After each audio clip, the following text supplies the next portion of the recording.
বন্ধুরা, আমার হাতে যেই মোবাইলটি দেখতে পাচ্ছেন, মোবাইলটির মডেল হচ্ছে নার্জো 50A প্রাইম। মোবাইলটি হাত থেকে পড়ে ডিসপ্লেটি ড্যামেজ হয়ে গেছে।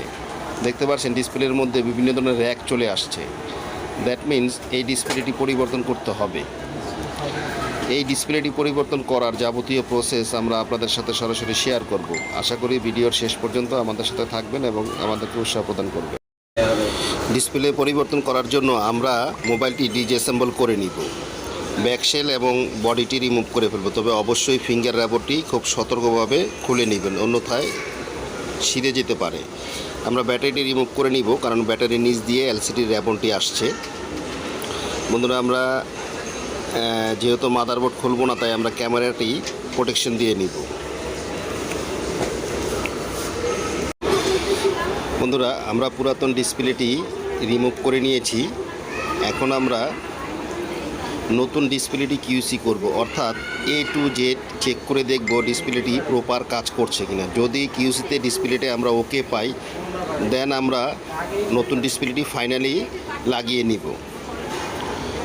অবশ্যই আপনি ভালোভাবে চেক করে নেবেন এবং প্রয়োজনে কাস্টমারকে দিবেন। কাস্টমারও কিছুক্ষণ ট্রায়াল দিয়ে যদি ওকে বলে, তবেই আমরা ফাইনালভাবে ডিসপ্লেটি লাগিয়ে নিব। বন্ধুরা, আমাদের ডিসপ্লেটি ফাইনালি চেকিং কমপ্লিট হয়ে গেছে।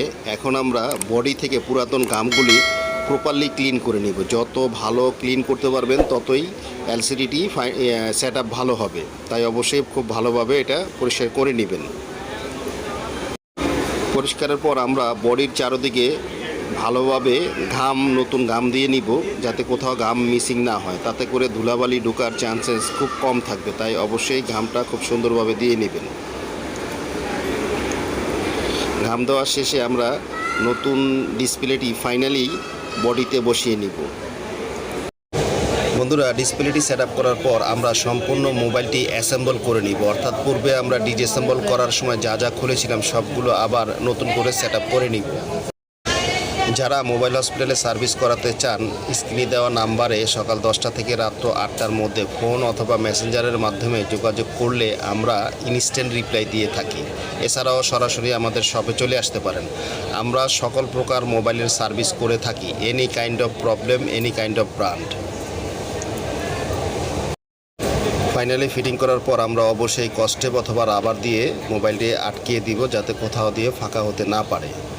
বন্ধুরা, ফাইনাল সেটিং করার পরে আরও একবার আমরা ডিসপ্লেটি ভালোভাবে কিসি করে দেখব যে আগের মতো প্রপার কাজ করছে কিনা। অনেক সময় ফিটিংয়ের সময়ও ডিস্টার্ব দেয়, তাই অবশ্যই এই জিনিসটি আমরা আবারও ভালোভাবে চেক করে নিব।